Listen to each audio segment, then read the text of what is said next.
जय श्री राम, बोलो श्री झाड़ेश्वर नाथ भगवान की जय।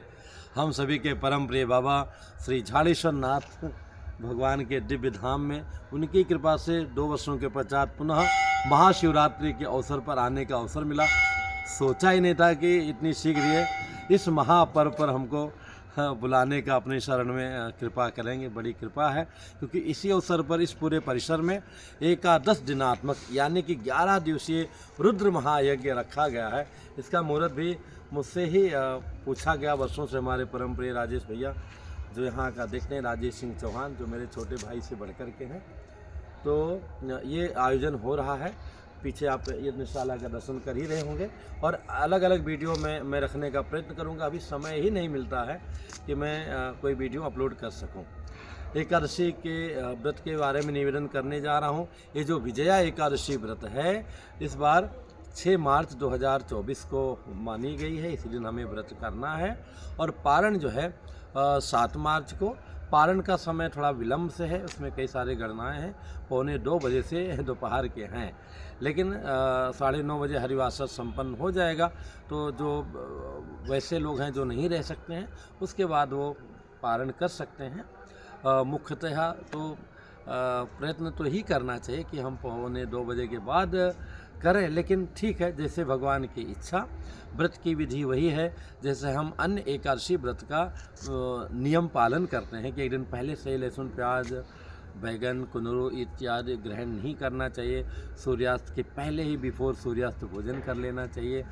पवित्रता से सोना चाहिए। प्रातः उठ करके हमें ना तो सेविंग करना चाहिए, ना तो मंजन करना चाहिए, यानी कि सोने के पहले मंजन इत्यादि कर लेना चाहिए। दातुन वगैरह है तो प्रातः कर सकते हैं। और इसके पश्चात में साबुन, शैम्पू, आफ्टर सेविंग या लिपस्टिक या और प्रकार के परफ्यूम इत्यादि का प्रयोग नहीं करना चाहिए। जो ऑफिस गोइंग लोग हैं, जिनके लिए मजबूरियां हैं, उनकी बात अलग है।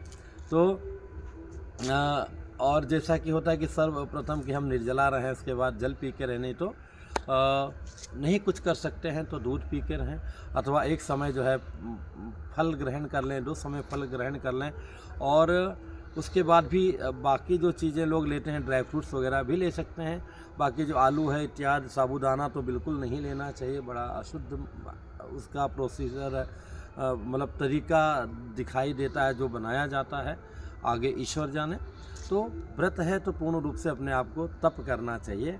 और जो वृद्ध हैं, बालक हैं, बच्चे हैं, बीमार हैं, उनके लिए छूट है, लेकिन उनको भी सात्विक अनाज, लहसुन, प्याज इत्यादि, बैगन, कुंदरू, चावल छोड़ करके बाकी चीज़ें सात्विकता से दे सकते हैं। रात्रि जागरण करना चाहिए। सत्यनारायण भगवान की कथा इत्यादि सुन सकते हैं। राम जी की विशेष पूजा कर सकते हैं। विजया एकादशी व्रत का बड़ा महत्व है। जो भी व्यक्ति श्रद्धा विश्वास पूर्वक करता है, जिस प्रकार से भगवान श्री राम जी को विजय मिली महाप्रतापी रावण पर, वैसे ही हमारे जीवन में कितने भी कष्टमय रावण हो, दुखमय रावण हो, विपत्तिमय रावण हो, उन पर विजय अवश्य मिलेगी। उन कष्टों से मुक्ति मिलेगी अगर हम श्रद्धा विश्वास पूर्वक इस विजया एकादशी व्रत का पालन करेंगे। आप लोग जो लखनऊ के आसपास के लोग हैं, कल कुछ अपने बंधुजन आए थे और भी आने के लिए हैं, फ़ोन ही नहीं उठा पाता हूँ, तो ये आप सर्च करेंगे हरौनी तो आपको पता चल जाएगा गूगल में। और ये लखनऊ एयरपोर्ट से लगभग 17-18 किलोमीटर है। कानपुर रोड पे जाएंगे तो कटी बंथरा बाज़ार, उसके बाद कटी बगिया, वहाँ से राइट में 6 किलोमीटर अंदर है। बहुत दिव्य स्थान है, आप देख ही रहे होंगे। शास्त्री जी हमारे दर्शन कराएंगे पूरे परिसर को। और रात में तो कहना ही क्या, क्योंकि अभी रासलीला का कार्यक्रम हो रहा था, उसके पहले प्रवचन का हो रहा था, और उसके पहले तो दिन भर जो है भगवान का पूजा, स्वाहा इत्यादि सारी चीज़ें होती रहती हैं। जब प्रथम बार आना हुआ था तो बिल्कुल यहाँ सब कुछ नहीं था, सब पेड़ ही थे।